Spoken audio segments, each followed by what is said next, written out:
Hello everyone, and welcome to the Gunners Guild.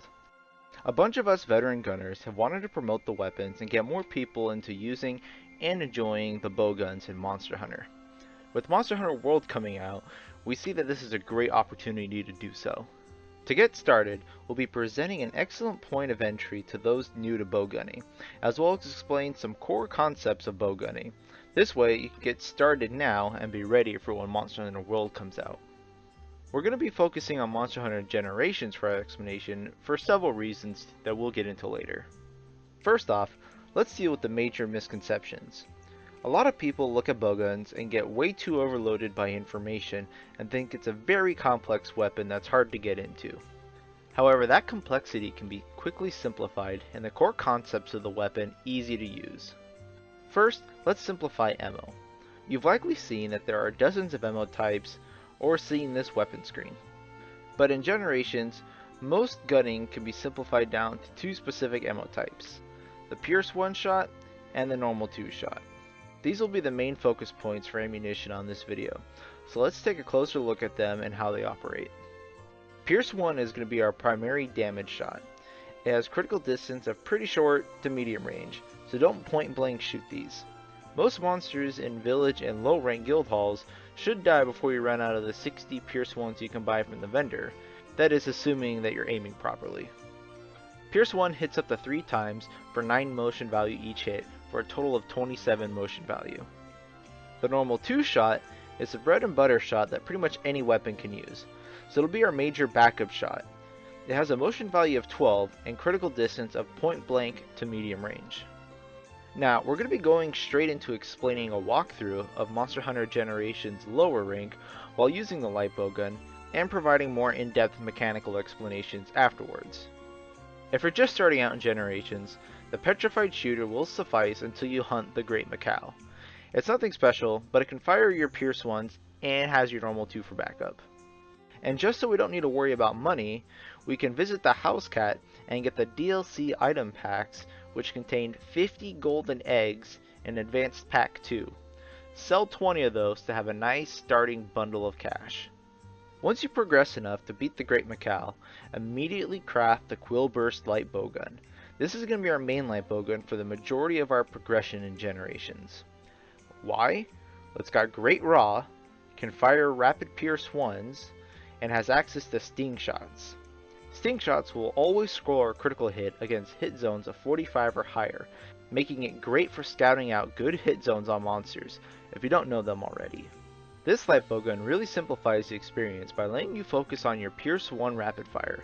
You don't need to worry about other ammos, deviations, or recoil. You can stick with this light bowgun and upgrade it throughout your journey.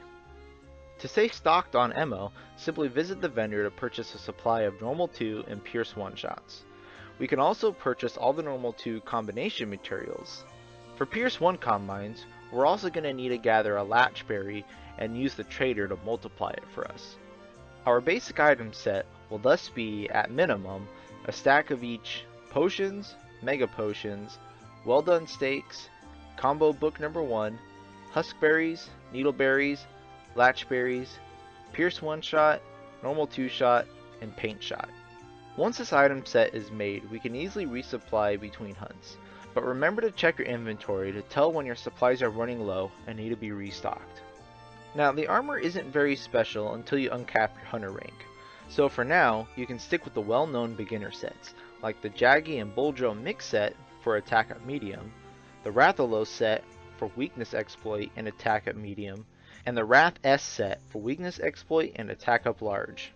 Once you uncap your hunter rank, you can work towards a mix set that includes Pierce Up, Weakness Exploit, Critical Boost, and Shot Booster.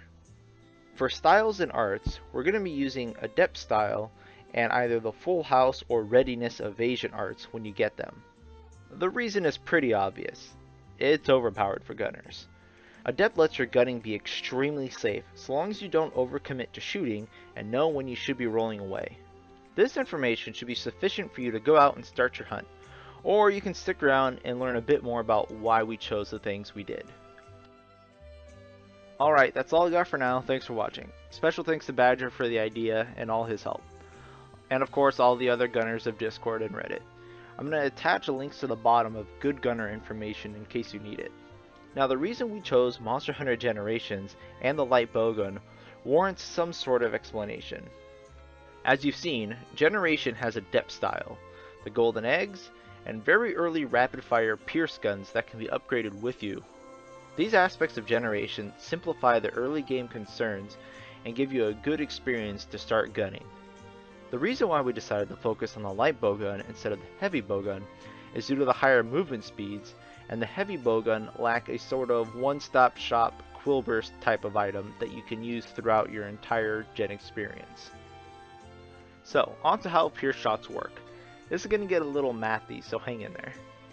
Now, we're going to use Gormagala as our training dummy in this scenario, because Gormagala has really good hit zones, especially for gunning.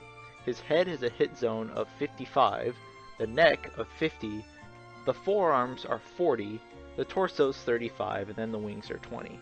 Now, hitting Gormagala with the Pierce 1 head-on will usually get 2 of the 3 hits to land on the head and neck area. You might get 1 in the torso or the forearm, but for the most part it's going to land on a nice good hit zone.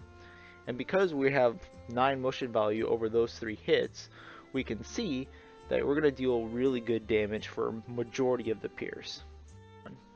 Now, because it does a 9x3 motion value, we can split up the 3 values we're assuming we're going to hit across the head, neck, and torso.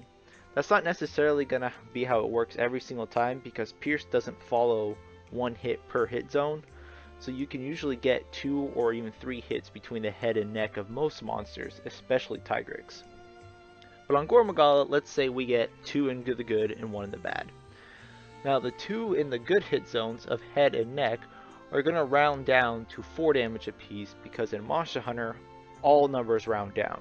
So even if you're dealing 4.95 damage hitting Gormagala in the head, it's still going to round down to 4. And now by the time we get to the torso, because it's a lower hit zone, we're only going to be dealing 3 damage. So you can see with the Pierce 1, we're going to do 11 total damage to a Gormagala in this hypothetical situation. Now for comparison purposes, we can show you that Pierce 2, which does 7 damage over 4 hits, isn't exactly good. Across the same hit zones on Gormagala, you can expect the 4th bullet to also hit the torso or the wings, depending on how you're shooting it. And because it's only a 7 motion value across it, you can see that the damages after rounding down actually become less than Pierce 1. It's 1 motion value higher, but because of the way numbers round and you're spreading it over more hits, you're actually going to be dealing less damage to Gormagala. This is the main reason why we focus on Pierce 1 rather than Pierce 2.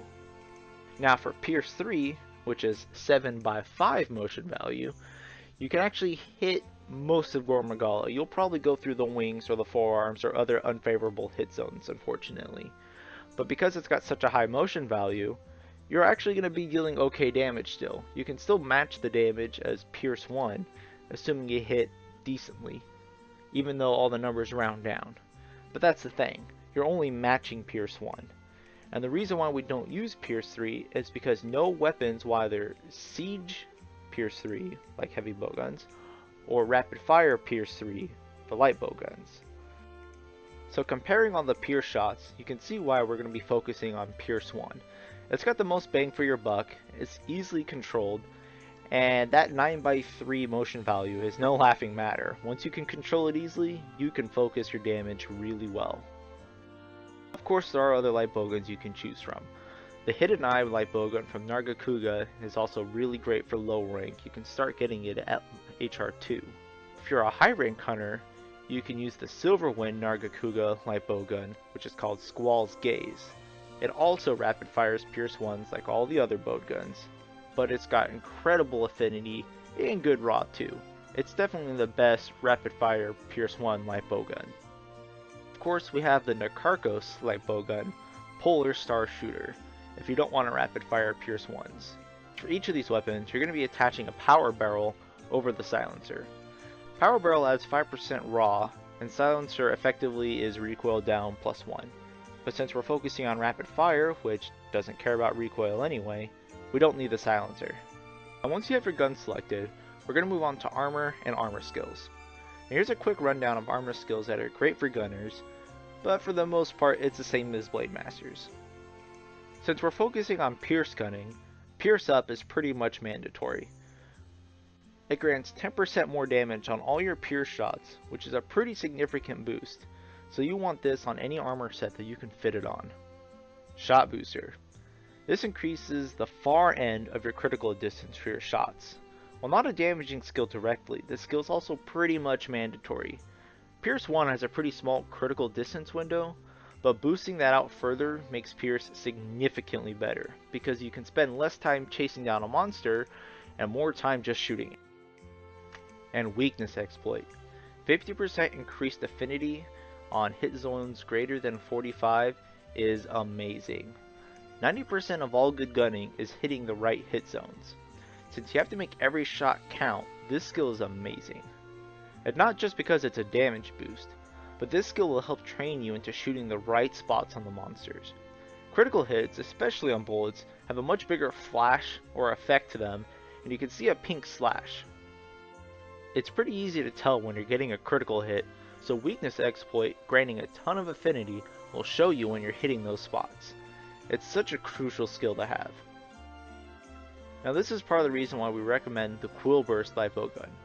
It has access to Sting Shots, which are internal ammos that you don't have to buy, and they will always grant a critical hit against hit zones of 45 or higher, so they're really great at scouting out weak zones if you don't already know them. Now from here, we can pretty much go into basic damage boosting skills, such as Critical Boost, Critical Eye, Repeat Offender, or whatever you can get with your talisman is fine. I'm not going to go into detail on those because it's pretty basic and it's the same as Blade Master.